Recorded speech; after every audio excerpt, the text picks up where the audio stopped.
झटपट पारंपरिक मसाला भाकरी करण्यासाठी लागणारं साहित्य: बारीक चिरलेले कांदे, भाजलेल्या शेंगदाण्याचं कूट, 1 चमचा लाल तिखट, 2 चमचे कांदा लसूण मसाला, चवीनुसार मीठ, कोथिंबीर, 1 चमचा तेल, 1 चमचा मोहरी, 1 चमचा जिरं, लसूण, चिमूटभर हळद, चिमूटभर हिंग, चिमूटभर लाल तिखट, भाकरी, कांदा, शेंगदाण्याचं कूट, कांदा लसूण मसाला, तिखट, मीठ, कोथिंबीर मिसळून घ्यायचं. आता मोहरी जिऱ्याच्या फोडणीत लसूण कुरकुरीत परतायचा. आता त्यात हळद, हिंग घालायचं.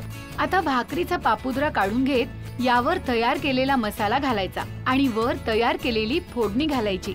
झाली आपली झटपट मसाला भाकरी तयार. मसाला भाकरी, वा, नाव ऐकूनच तोंडाला पाणी सुटलंय. सो यामागे काही आहे गोष्ट वगैरे? खेडेगावी जास्त हा पदार्थ केला जातो, म्हणजे भाकरी तर तिकडे जास्तच चालते, पण असं शिळी भाकरी राहिली किंवा ते संपवायची असेल तर ते थोडंसं कांदा वगैरे घालून असं केली जाते. अगदी मोजकं साहित्य आहे. आपण सुरुवात करूयात. हो. आधी काय करूयात? अगोदर कांदा घ्यायचा चिरलेला. 2 भाकरीचं पीठ असेल तर त्याला 3 मध्यम आकाराचे कांदे लागतात. हां, तर आपण हा सगळा घेऊयात. दाण्याचा कूट लागेल, तो 2 चमचे दाण्याचा कूट घ्यायचा. भाजलेला शेंगदाण्याचा कूट आहे. भाजलेला शेंगदाण्याचा कूट. अगदी हाताखालचं साहित्य आहे, पण खमंग साहित्य. खमंग. हां. आणि लाल तिखट. लाल तिखट. कांदा लसूण. हां, 2 चमचे घालायचा तो. आणि थोडंसं मीठ हाताने घालते मी. हो. कोथिंबीर मी हाताने मिक्स करणार आहे ते, कारण ते एकजीव झाला पाहिजे.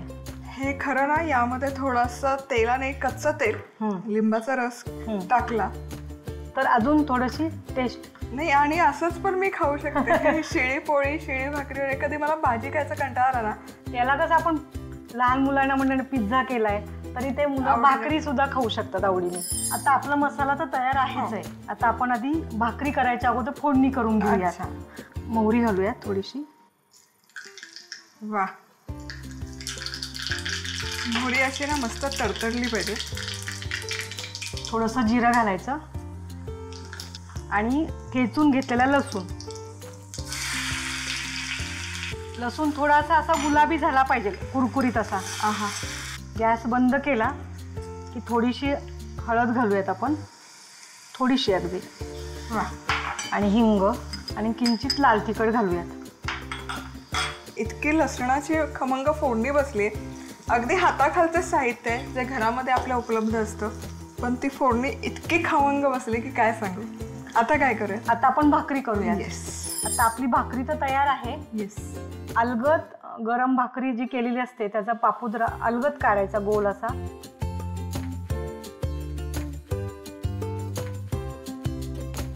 क्या बात आहे. हे ना वेगळंच काहीतरी प्रकरण आहे. वा,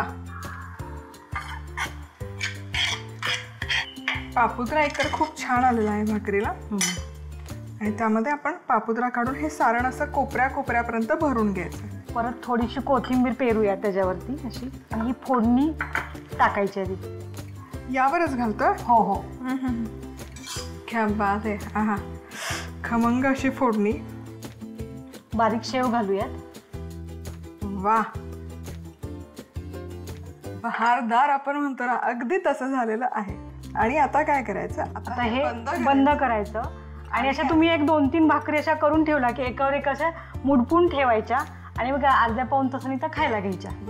आणि खाताना स्लायसेस, पिझ्झा स्लायसेस खाऊन घ्यायचं. मस्त, खूप छान.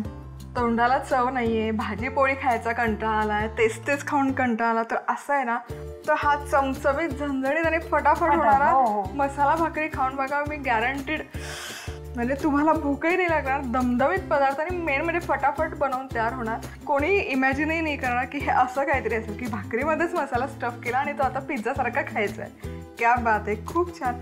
सो आता अनेक वर्ष तुम्ही स्वयंपाक करताय. सो आपल्याला ना सुगरणींसाठी काही एखादा सल्ला आहे, टीप आहे किचनची? हा, आपण शेंगदाणे जे भाजतो ना, ते जर पाणी लावून भाजले तर त्याला थोडे कुरकुरीत होतात आणि साल पटकन निघतात, टर्फल पण फास्ट निघतात. येस, सो अगदी पाण्यात घालायचं नाही, थोडंसं पाण्याचा हात लावून भाजायचं. म्हणजे हात पाण्यामध्ये बुडवायचा, तो शेंगदाण्यांना लावून घ्यायचा आणि मग भाजायचा. सो ताई, तुम्ही आज वेळात वेळ काढून आलात आणि इतकी छान रेसिपी दाखवली त्याबद्दल खूप मनापासून धन्यवाद.